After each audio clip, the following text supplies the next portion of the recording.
என்ன கேள்வி கேட்கறியா? நம்பிக்கை மயன் தான், அப்புறம் நங்கை மயனுக்கு மயன் தான் வருவேன், மாப்பிள்ளையா வருவேன். அல்ல விவரம் கேட்கிறேன். ஆமா, உங்களுடைய தாய் தகப்பட பேர் எனக்கு தெரியும். நீங்க யாரு? நம்பி தம்பி எத்தனை பேரு? உங்க கூட கூட தங்கை யாரு? எல்லாமே எனக்கு தெரியும். கண்டி நான் தேடி வந்த மாடலாங்க. பொம்பளை தேடி வந்திருக்கீங்க.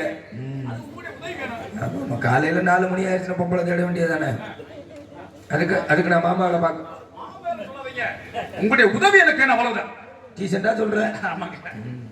பச்சையா சொல்லலாம். அங்கே அந்த கோவம் வந்துருச்சு, போட்டு உடைக்குது சேரலாம். என்னடா மணி நேரம் முடிக்காம இருக்கிய? வீட்டுக்கு இட்லி கூற போட்டிருக்கேன். நீ காசை மட்டும் கொடுக்க சொல்லுங்க, எப்படி கிளம்புறேன்னு மட்டும் பாரு. நான் ரொம்ப ரோசக்காரன். காசு கொடுத்தாச்சா? மதியம் சொல்லிதான் நான் நாடகம் பிடிச்சிருப்போம்.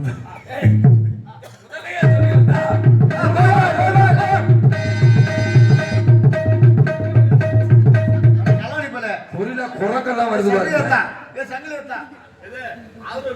சரி அப்படியா? சரி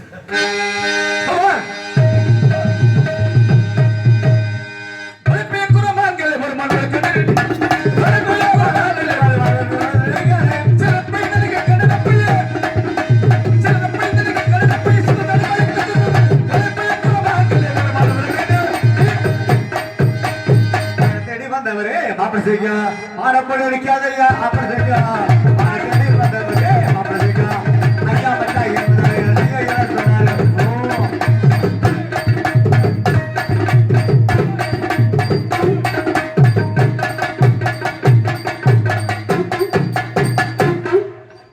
செவனேன்னு நிக்கிறாப்லே, செவருல பண்ற மாதிரி இருக்கியா அந்த புள்ள. எங்க போனாலும் ஒண்ணு தேடி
ஆடி பாடி வரவேற்க வேண்டுது.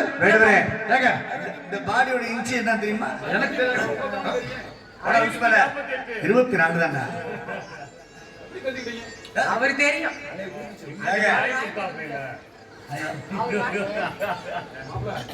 வந்தேன், உங்களை பார்த்துட்டேன். என் தங்கச்சி தானே? என் தங்கச்சி தானங்க? தங்கச்சியோட தான் மலை மலை மலைன்னு பாடுவியா? சரிங்க, ரொம்ப சந்தோஷம் உங்களை பார்த்ததுல. என் தங்கச்சி செஞ்ச ரொம்ப சந்தோஷம். அடுத்த காவல் ஒரு பொம்பளை பத்தல. அதான் இதுல ஒண்ணும் இல்லையா? தங்கச்சி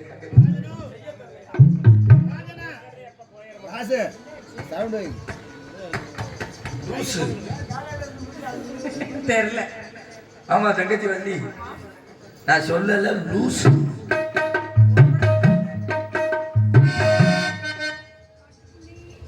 காட்டுக்குள்ளே திருவிழா, கட்டிக்குள்ளே மனவிழா, திருக்கு நிலந்து காமிச்சு யாருக்கு புல்விழா.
அப்படித்தான் சொல்லுங்க அண்ணா.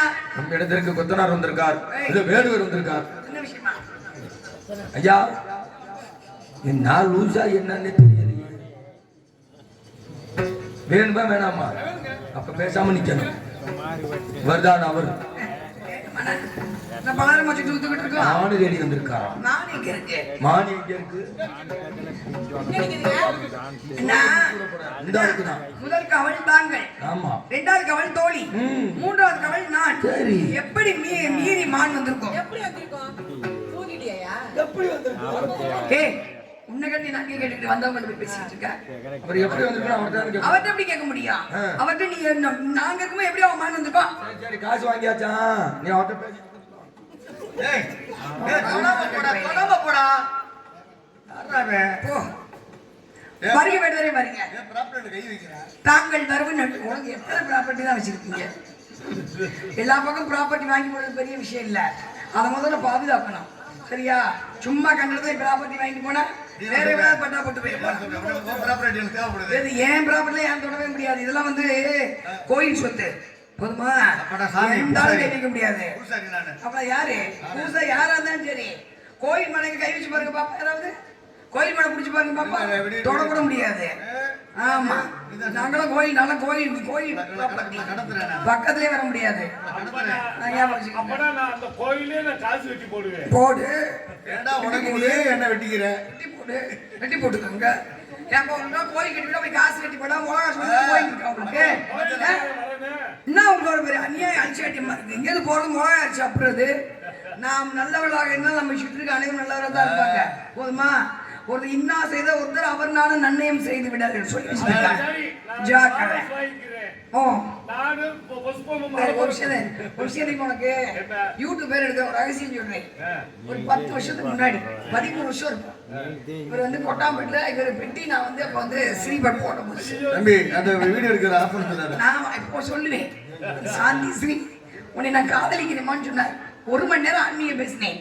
தெரியாம சொல்லிட்டேன், மன்னிச்சுக்கன்னு சொல்லிட்டார். தெரியாம சொல்லியாதான் சொல்றேன். ஆமா, அதனால பூரா டெலிட் பண்ண போறாப்ல. என்ன யார் லவ் பண்ண? உண்மை சில நேரங்களில் கொஞ்சம் கஷ்டமா தான் இருக்கும். உண்மை இல்ல, உண்மையை சொன்னாதானே. நான் காதலிக்கணும்ல, இதெல்லாம் காதலிக்க நான் காதலிக்கணும்ல. ஆமா, வருக வேண்டுவரை வருக. தாங்கள் வரவும் நெல்வரமாக அந்நியாரோடு எனக்கு பேசி பழக்கமில்லை என்றால் இனத்தவர் போல் தெரியல. ஆக தாங்களுக்கு பதிலளிக்க காத்தீர்கள். எப்படி? தமிழச்சி என்கிற மொழிகள் மனம் கவலும் தமிழே, மனம் கவலும் தாயே, என்பவழியே அன்பு மொழியே, உலகின் முதன்மையான மொழியே, உமை போற்றி புகழதில் புகழ் அடைகிறேன் என்ற பெருமை. உலகத்தில் முதன்மையான மொழி தமிழ் மொழி தான். தமிழ் மொழியை தமிழர்கள் தள்ளி வைத்தால் தமிழர்கள் உலகத்திலிருந்து தள்ளி வைக்கப்படுவார்கள். அவ்வளவுதான் நான் சொல்றது. தமிழ் மொழியை தமிழர்கள் தள்ளி வைத்தால் தமிழர்கள் உலகத்திலிருந்து தள்ளி வைக்கப்படுவார்கள். முடிஞ்சு போச்சு. ஜாக்கிரதை. தமிழ் மொழியை வளர்ப்போம். உலகத்தின் முதன்மையான மொழியை உன்னை போற்றி புகழில் புகழ் அடைவேன் என்ற பெருமை. வந்தாரை வாழ வைக்கும் பூமியிலே இருக்கிறோம் என்ற சிறப்பு. வந்தார் தான் பூமியில வாழ்வாங்க, வருவாங்க, இந்த பாரத தேசத்தை ஆளுவாங்க, எல்லாத்தையும் அள்ளிட்டு போயிடுவாங்க. இருக்கிற வைர கிரீடம், வைரம், கோபுரம், அது இது வைர நாற்காலி எல்லாம் திருப்பி வர வேண்டியது, எல்லாத்தையும் அள்ளிட்டு போக வேண்டியது. இது தங்க சுரங்க மாதிரி பூமி. தங்கமும் இல்லாம போச்சா அப்ப பூமி கடியில 60,000 ஒரு பவுன். எங்கிட்ட 7,000 பிள்ளைகளை கட்டி கொடுக்க போது தெரியல. கஷ்டம் தான். பிள்ளைகளை படிக்க வச்சு கொடுங்க, நல்லா ஏதோ வேலையை பார்த்து சம்பாதிச்சு காப்பாத்திக்கிறட்டும். வந்தா நீ பேர் வந்திருக்கா, நல்ல மனசுங்க. பானிபூரி விற்கிற பிள்ளைங்க வந்துச்சு தமிழத்துக்கு. எங்க பார்த்தாலும் பானிபூரி தான், பீஸா பர்கர் பானிபூரி வாங்கி பிள்ளைகளுக்கு கொடுத்து பிள்ளைகளுக்கு போற சத்து இல்லாம போச்சு. முடிஞ்சு போச்சு, ஒன்றும் பண்ண முடியாது. பாரம்பரிய உணவை நீங்க என்னைக்கு தள்ளி வைக்கிறீங்களோ நம்முடைய பலம் போயிடும். அதான் பாரம்பரிய உணவு. நமக்குன்னு ஒரு உணவு இருக்கு. ரசஞ்சோறு தான் நம்ம சாப்பாடு, பீஸா பர்கர் நம்ம சாப்பாடு கிடையாது. சரிங்களா? கறி குழம்பு தான் நம்ம சாப்பாடு. நல்ல ஆட்டுக்கடை பிடிச்சி முடிய வச்சு அப்பத்தா வைக்கும் குழம்பு, கழுத்து கறியை போட்டு வச்சு கொடுக்கும். அதுதான் இடுப்பெல்லாம் போட்டு நல்லது. பிரியாணி நல்லது அல்ல. சரிங்களா? அதில் வந்து டால்டா நெய்யை ஊற்றி அது இப்போ டால்டா கிடையாது, என்னத்தையும் ஊற்றி அட்டாக் வந்துடும். சரிஞ்ச பச்சா. அதனால நம்முடைய பாரம்பரிய உணவு கேப்பக்கூட, கம்மங்குழி, இருக்கு சோளச்சோறு, அது வெள்ளச்சோளச்சோறு, வரகு, சாம, குதிரொலி அரிசி சாப்பிட்டு பாருங்க. ஒண்ணு வேணாம். 30 வயசு ஆயிடுச்சா போன பிள்ளைகளுக்கு மூங்கில் அரிசிக்கும் கிடைக்குது. ஒரு 100 கிராம் வாங்கி வாரத்தில் ஒரு நாள் கஞ்சி வச்சு குடிச்சிருங்க. எலும்பு தேயவே தேயும். டிவியை தொடு. 30 வயசுக்குள்ள எலும்பு தேய்ச்சிச்சு. எப்படி தேயும்? 85 வயசுல என்ன பார்த்தா அப்பத்தா போய் காட்டில் விறகு வெட்டிட்டு வந்துச்சு. அந்த அப்பத்தாவுக்கு எலும்பு தேயலையா? 70 வயசுல திருக திருச்சி அந்த பக்கம் அவருக்கு எலும்பு தேயிலையா? 65 வயசு 70 வயசுல உட்காந்து ஒரு நெல் எடுத்துருச்சியும் நல்லா வேக வச்சு காயப்படும் அந்த அந்த அவருக்கு எலும்பு தேயிலையா? இப்பதான் டிவியை தட்டா 30 வயசு ஆயிடுச்சோ எலும்பு தேய்மான். இதை சாப்பிடுங்க, அதை சாப்பிட நம்ம தான் தேயும். அதனால நல்லா மூங்கில் அரிசியை சாப்பிட்டுக்கோங்க, எந்த எலும்பு தேயாது. நாட்டுக்கோழி குழம்பு வச்சு கொடுங்க, ஒன்று இடுப்பு தேயாது, எலும்பு தேயாது. ரெகுலராக சாப்பிட்டு 10 வயசு அப்படி பெரிய காரணம் வந்தாரை வாழ வைக்கும் பூமியில இருக்கிறவங்க சிறப்பு விருந்தோம்பலுக்கும் உபசரிப்புக்கும். நல்ல விருந்தோம்பல், நல்ல டீ வந்துகிட்டே பூமியிலே வாழ்வு. அப்படி நான் தாங்களுக்கு பதில் தர சித்தமாக இருக்கேன். மான் ஒன்றை தேடி வந்ததாக அன்றம் தோழி விளையாட்டு பிள்ளைகள். தாங்கள் யார், எங்கிருந்து வெளியே சற்று விளக்கமாக சொன்னால் தக்க பதிலை தங்கள் சமர்ப்பிக்க. குலத்தின் குல விளக்க திகழ்கின்ற குலமகளே, என்னுடைய குறிக்கோள் ஒன்று. கண்டேன் மானை கருதித்து பெறக்கூடிய மான், இது ஒரு அழகிய மான், அற்புதமான மான், ஓவியமான மான். கண்டவர் மனம் மயங்கக்கூடிய அதி அற்புதமான ஒரு மானை கண்டேங்க. நான் பார்க்கும் பொழுது அழகிய மான் கூட்டமே இருந்தது. அதுல ஒரே ஒரு மான் மட்டும் அழகிய பெண்மான், பருவமுள்ள மான்கள். இந்த மானை கண்டவுடன் கருதிட்டு பிடிக்காமல் எப்படியாவது கைப்பிடியாத பிடிக்கிற எண்ணம் கொண்டு மலை உச்சியில் கீழே பார்த்தேன். நீங்க நினைக்கலாம் காட்டிலே நிறைய மான்கள் இருக்கும், 32 வகையான மான்கள் இருப்பதாக இலக்கியத்தை சொல்லப்படுகிறோம். அதெல்லாம் தவிர்த்து வானத்தில் ஆயிரக்கணக்கான நட்சத்திரங்கள் இருந்தாலும் கூட நிலவு என்பது ஒன்றுதான். அது போலவே நான் தேடி வந்த மாதிரி துணை மான்கள் இருந்தாலும் கூட எனக்கு தேவையான ஒரே மான் அழகிய அந்த புள்ளிமான ஒரே மான். ஆகவே அப்படிப்பட்ட மானை பிடிக்க வேண்டும் என்று என்ன கூட இங்க வந்திருக்கிறேன். இப்ப இங்க பாருங்க, ஆக என்னுடைய மான் எப்படிப்பட்ட மான், அது சிறப்பு என்ன அப்படிங்க நான் சொல்றேன். கேட்ட பின்னாலே என்னுடைய மானை நீங்கள் தருவீர்கள் நம்பிக்கையிலே.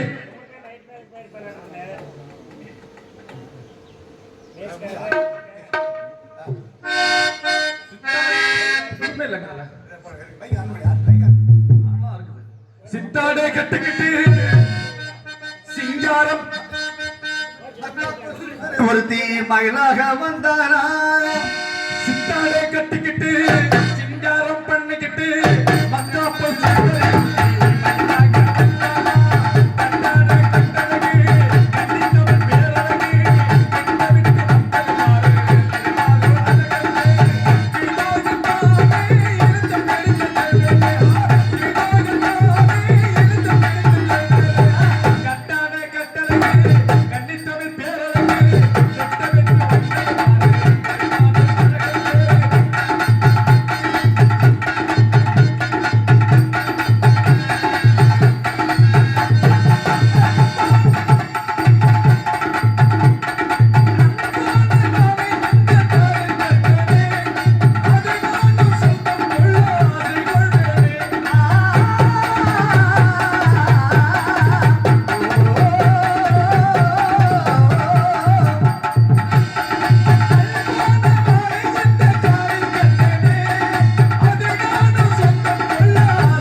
நீங்க அனுமதி கொடுத்து என்னுடைய மாடு எனக்கு பிடிச்சிக்க வாய்ப்பு இருக்கிறது. ஆக நல்ல பதில் சொல்லி நம்பிக்கை எனக்கு இருக்கிறது. சொல்லுங்க பாக்கலாம்.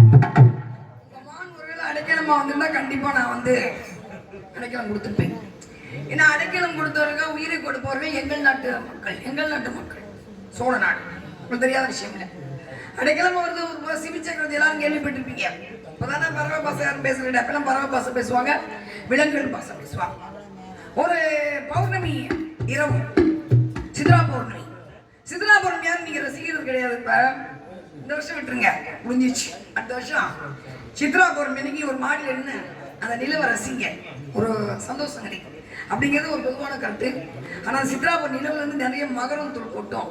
இதெல்லாம் வந்து இன்னைக்கு கண்டுபிடிச்சாங்கன்னா ஆரம்பத்துல முன்னோர்கள் வந்து நிலாச்சோறு சாப்பிடுவாங்க. ஆத்தா வந்து சாப்பாடு எடுத்துக்கிட்டு பிள்ளைய தூக்கி இடுப்புல வச்சுக்கிட்டு நிலாச்சோறு ஊட்டுவாங்க. இதுல என்ன விஷயம்னா, அந்த பிள்ளைய தூக்கி இடுப்புல வைக்கிறாங்கல்ல, அந்த இடுப்பு வச்சு தூக்கும் போது அந்த வயிறு என்னாங்க அந்த பிள்ளைக்கு அமுங்கிக்கிட்டே இருக்கும். அப்ப பிள்ளைக்கு வந்து வீந்தா மாதிரி வயிறு தள்ளாது, அழகா இருக்கும். பிள்ளை கொடுப்புலி மாதிரி இருக்கும். அது மாதிரி வந்து நினைச்சு உட்காந்து எடுப்பேன். இந்த இடுப்பு சதப்பேட்டி அமைட்டு சாப்பாடு ஊட்டிட்டே இருப்பேன். நிலா பாரு அப்படிங்க அந்த குழந்தைக்கு வந்து அடி வயிறே விழுகாது. இப்பதான் எல்லாத்துக்கும் அடி வயிறு தண்ணி வந்துச்சு. 5 வயசு பிள்ளை கூட. யாரு தவறு? நம்ம தவறு தான். இன்னும் மனசு மறுத்துதான் நம்ம உலகமே இந்த யூடியூப் பாத்தீங்க, அதுக்காக நான் பேசுறேன். அழகா வந்து குழந்தை பிறந்துச்சுன்னு அப்பதான் வந்து இந்த பருத்தி ஆடை துணி இருக்குல்ல, அப்பதான் அவதாடு பழைய சிலை பருத்தி ஆடை சிலையை வச்சு சதுரஞ்சரமா வெட்டி அழகா வச்சு கட்டி வச்சுடுவாங்க. குழந்தை பேசாம ஒரு பேம்பஸ் ஒன்று போட்டுடுறாங்க. பாவம் அது நடக்கும்போதே இப்படி நடக்குது, வாத்து நடக்கிற மாதிரியே நடந்து கடைசியில் நடையை வாத்து நட மாதிரி போயிடும். அப்படிதான் நடக்குது பிள்ளைங்க. பாவமா இருக்கு. ஏன்னா வந்து ஒரு நடை அழகு, பெண்கள்னா ஒரு நடை அழகு, அதான் உண்மை. நடக்கும்போதே தத்தி அந்த என்ன செய்வாங்க, தள்ளு வேண்டி வச்சு நடக்க சொல்லுவாங்க. இப்படி பாபான்னு கூப்பிட்டே போவாங்க. அப்போ அப்படியே தத்தக்க அந்த காலை வச்சு நடக்கும்போது இந்த இடை சின்னதாகும் நடை. அதெல்லாம் போச்சு, விட்டுருங்க. அது வந்து இனிமே ஒன்றும் பண்ண முடியாது. ஒரு சில விஷயத்தை எதுவுமே பண்ண முடியாது. என்ன பண்ணாங்க, நிலாச்சோறு சாப்பிடுவாங்க. எங்க சோழம் வந்தான் மதுரையில் ஒரு 10 வருஷம் வரைக்கும் நடந்துக்கிட்டு, இப்பதான் இல்லை. இந்த சித்ரா பௌர்ணமி அன்னைக்கு வண்டி கட்டிக்கிட்டு, மாட்டு வண்டி கட்டிக்கிட்டு, பொண்டாட்டி புருஷன் பிள்ளை குட்டி எல்லாம் அப்படியே குடும்பத்தோட ஒரு பாருங்க, எவ்வளவு ஒரு என்டர்டைன் பாருங்க. குழந்தை பிள்ளைகளோட வந்து உட்காந்துக்கிட்டு போய் நிலா சொல்றது ஆத்துல நிலா வீசு ஆத்து மணல் உட்காந்து சாப்பிடுவாங்க. அது ஒரு படத்துல ஒரு பாட்டு போட்டாங்க, அழகா வாசிக்கலாம் வேணா. ராத்திரியில் பாடும் பாட்டு கேட்க கேட்க ஆசையாச்சு, ஆத்தங்கர ஈர காத்து மேலப்பட்டு மோகமாச்சு, போடு நிலா சோறு ஏன் பொண்ணு மணி தேரு. ஒரு காதல் அப்ப வந்து ஒரு ஊடல் இருந்துச்சு, அதெல்லாம் இல்ல. இது வந்து சித்ரா பௌர்ணமி. அந்த ஒரு சித்ரா பௌர்ணமில சிபிச்சக்கி உட்காந்து நிலவை ரசிச்சுக்கிட்டு இருப்பாங்க. அப்ப ஒரு புறா வந்து படப்படன்னு ஒரு சத்தம், புறா வந்து வண்டியில விடுவோம். பார்க்கும், மண்ணா எனக்கு ஒரு அடைக்கலம் கூட என்னை துரத்திட்டு வர்றாரு கருடன், வேடுவன் சொல்லுவாங்க. ஆனா ஒரு சில இதுல வந்து கருடன் இருக்கு, அது எது உண்மைன்னு பாக்குறவங்க வந்து படிக்கிறது பொறுத்து இருக்கு. கருடன் துரத்திட்டு வர்றாரு. ஏன்னா வேடுவன் வந்து அம்பு விட்டுருவானே, எப்படி வந்து கொல்லாம விட முடியும்? அதெல்லாம் கருடன் தான் துரத்திட்டு வர்றாரு.